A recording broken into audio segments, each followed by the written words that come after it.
La poulette et la tempête. Si vous ne craignez rien, ni le vent, ni le froid, et si vous avez une âme qui n'est pas la plus sensible, alors laissez-moi vous conter comment, un soir d'hiver, la petite poulette peureuse a voulu braver la tempête pour rejoindre ses amis. Dame Poulette était entre deux âges, ni jeune, ni vieille, et sans enfant. Elle ne se préoccupait pas de ces choses-là. Elle vivait, selon sa propre considération, des mots et dires du sage Épicure.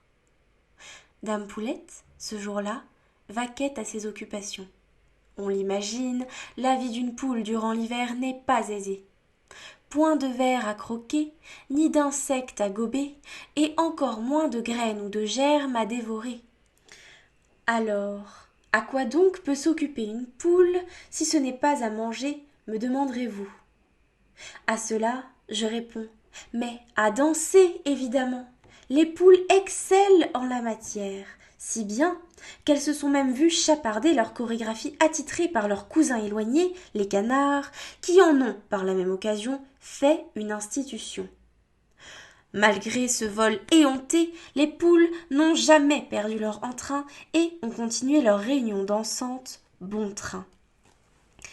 Ainsi, chaque mardi, Dame Poulette se réunissait pour guincher avec ses amis en ayant les canards bannis. Ce fameux soir d'hiver, donc, nous étions un lundi, veille du jour de danse pour toutes les poules et poulettes du pays. Dame Poulette revoyait ses pas tout en cherchant l'angle le meilleur, permettant à son plumage de briller de l'éclat le plus flatteur. Alors qu'elle en était à son pas préféré, la porte d'entrée s'ouvrit toute grande pour laisser le froid s'inviter. Notre poulette, ne voulant pas s'enrhumer avant un jour tant choyé, se retourna pour, tout de suite, la refermer. La porte étant close, les répétitions pouvaient reprendre de manière encore plus grandiose. Poulette tournait, sautait, virevoltait et swingait avec la plus grande des agilités. Elle s'admirait dans le miroir et eut l'horreur de constater que sa porte s'ouvrait de nouveau de manière fort bizarre. C'en était trop, vraiment. La répétition attendrait que l'on ait résolu ce problème promptement. Poulette se saisit de son pardessus, puis elle mit son écharpe au-dessus. Elle sortit avec humeur pour consulter les dernières rumeurs. À peine fut-elle sortie de sa cour qu'elle fut accueillie par des caquettements sans détour. « C'est la fin, mes amis, dansons, dansons, car demain il tombera du ciel de la chantilly. » De la chantilly? Voilà une bien drôle idée. Poulette renchérit et rajouta son caquettement à celui des autres pour obtenir un renseignement plus conséquent. Il en sortit ce que suit. Une tempête était annoncée, et tous ceux qui oseraient la braver s'en verraient récompensés par leur trépas aussitôt mis en effet. Dame Poulette frissonna et trembla, tant du froid porté par le vent du nord que de cet augure pour le moins glaçant. Soudain, d'un cri plus fort que celui de tous les autres, le dindon congédia chacun et chacune des volatiles ici présents. Dame Poulette se mêla à la foule et, si elle y laissa quelques plumes, elle parvint tout de même à rejoindre son logis parmi les premiers. Il était tout juste 17 heures, le moment venu pour elle d'aller se coucher.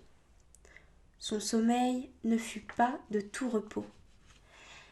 Elle rêva de trépas, de morts et d'une sorte de mutant sirocco. Il ne portait plus ici le sable et la sécheresse, mais bien la neige et la détresse. À son réveil, tout était comme annoncé, si terrible et givré qu'elle se l'était imaginé. Se disant que la danse peut-être ne valait pas la vie, elle choisit de rester enfermée ici. Mais, hélas, que le temps était long, que l'ennui était peu bon. Dame Poulette perdait vraiment la tête et ne s'imaginait pas rester ici un jour de fête. Prenant son courage à deux mains, son pardessus et son écharpe à deux ailes, elle décida de sortir et de voir si la tempête aurait raison d'elle.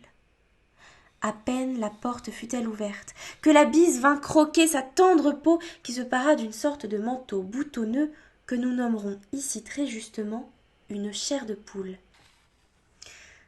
Les vents étaient vicieux et le froid follement mordant, mais notre poulette, toute peureuse qu'elle était, ne se voyait pas renoncer. Elle lutta et força, elle se débattit contre le froid. Alors, lorsqu'il fut clair et évident qu'elle ne ferait pas de bal de son vivant, elle entama une valse funèbre, comme un pied de nez au destin l'ayant condamnée.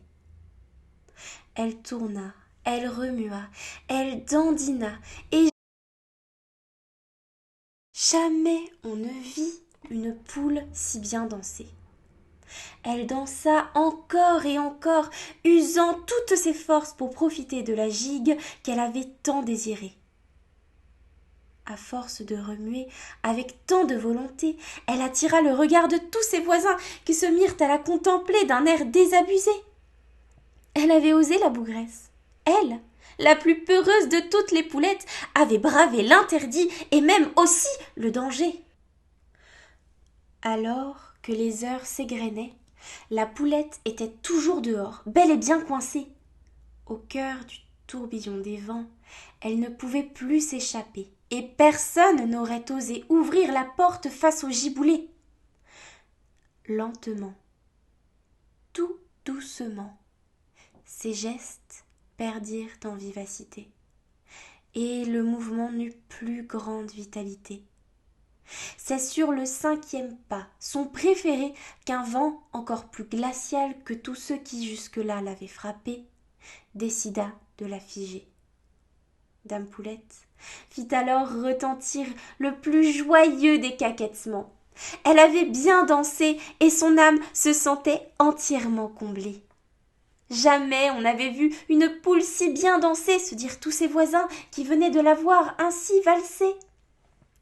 Et cela était tant vrai qu'on décida en sa mémoire d'ériger une statue magnifique que tout le monde pourrait désormais contempler.